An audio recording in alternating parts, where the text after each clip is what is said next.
Matthew Caldwell, and we'll go ahead and take questions. Hey Matthew, this is John Johnson from the Desert Eagle. And by the way, do you prefer Matthew or Matt? Matthew. Yes, sir. Okay. Um, Throughout the early part of the year, there was a lot of going back and forth with the quarterbacks, with Goose getting hurt and that kind of thing. Last couple of games, you've been able to get a lot of playing time. How much more comfortable are you with things right now? And also, this past off week, what kind of things did you, I guess, just get more comfortable with as you go forward as a starter? Right, yeah. Like you said, I've grown more comfortable the more I've played and kind of glued with the guys. It is hard to make that general transition and on the field from practice to the field as being one of the backups. But the bye week has helped just kind of get everything settled back down and get our eyes focused on this next game. And I do think I've glued with the guys a lot more over the past few games, so I'm ready to keep that rolling. Matthew, it seems like Goose has still been very involved on the sidelines. How much does that help to still have him, involved in the game even if he's not playing? It helps. We're a close group. Our position group, we're really close. It helps having him and Tucker and the two younger quarterbacks, Caleb and Montana. It helps having all of them on the sideline, no matter who's playing in the game. Encouraging each other, keeping each other up, because it's a hard position to play. It's probably the hardest mental position in all of sports.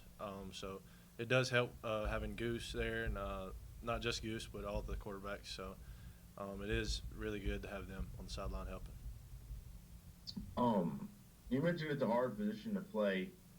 Last week, your running backs put up well over 300 total yards rushing. How much easier does that make your job as a quarterback? Oh, it's awesome. I mean, I really enjoyed kind of almost buying a ticket last week and watching the running backs and O-line go to work. It was a good time. Seriously, the O-line and really and the running backs, they did a heck of a job last week performing, and really proud of those guys. But it does make our job a lot easier, I will say. Hey Matthew, Coach talked about kind of a shift after the second half of the Arkansas State game, like something changed and it continued over to the Coastal game. What do you think caused that, and is it something you're continuing to see? Honestly, it's probably just guys fed up of losing. You know what I mean? And I know I am. I know the locker room is, like, and the coaching staff. No, we don't like losing. It's not okay. That was the message. So that was the message at the halftime of that game. Like, we got to go. We put in too much work to be behind the eight ball like that. So that's kind of been the shift, and understanding that we are better and we're going to be better than what we've put on tape in the past, and it kind of has carried on this point, and we hope to keep it rolling.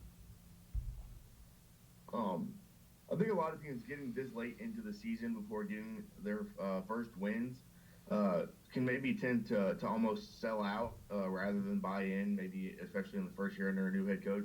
What do you think it has been that has really made this team, even with so much struggle during the early season, buy in more than ever now?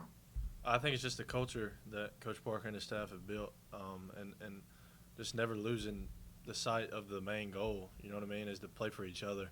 And, if you don't have anything else to play for each other. That's the message. So I think that's where we're at now, and no more steps back, or no backward steps, only forward steps from here. So that's the mindset going into this week and the rest of the year.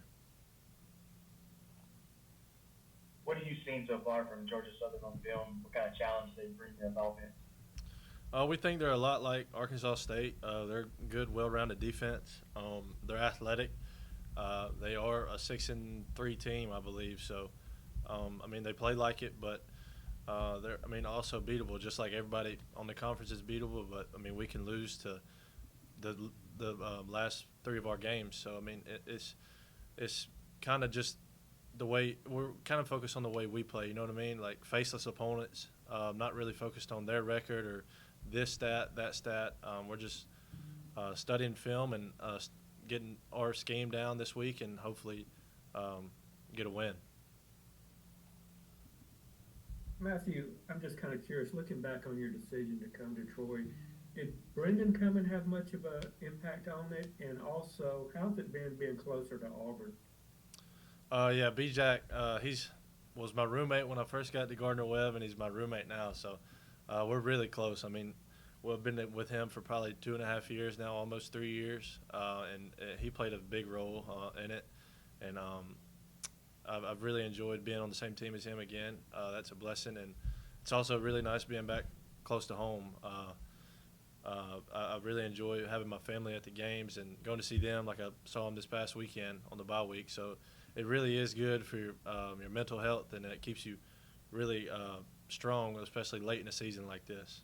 Defensive tackle Julian Peterson. We'll go ahead and open it up for questions.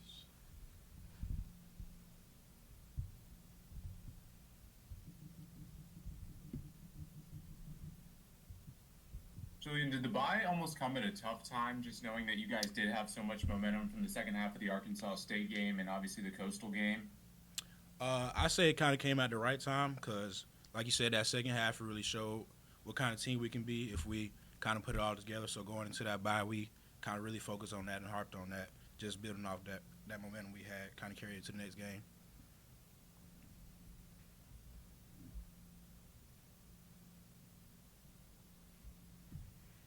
Just overall, how did you feel like the bye week for you guys? Oh, yeah, the bye week definitely helped us out, coming back feeling better, ready to practice, especially over the weekend. I know guys went out, but, being away from football kind of make you really tell you how much you miss it. So I know everybody's ready to come back, ready to work, get ready for the game on Saturday. What have you seen from Georgia Southern on film? What kind of challenges they provide you guys? They do a pretty good job at running a lot of counter OT, OY, inside zone, and really trying to get the ball to the back and a lot of screens. So a big focus would be trying to stop the run first, make them one-dimensional, and all hats to the ball. Hey, Julian, we didn't get to talk to you after the Coastal win. Just kind of want to know how good that felt, and do you think you guys are more confident after that? Yeah, definitely more confident, especially it being homecoming. I always kind of see a big deal that got to be a game you win, and that all the emotion after the game really tied into us because we really worked hard that week. Knowing it's homecoming, it's a good team coming in here, so we had to do what we had to do.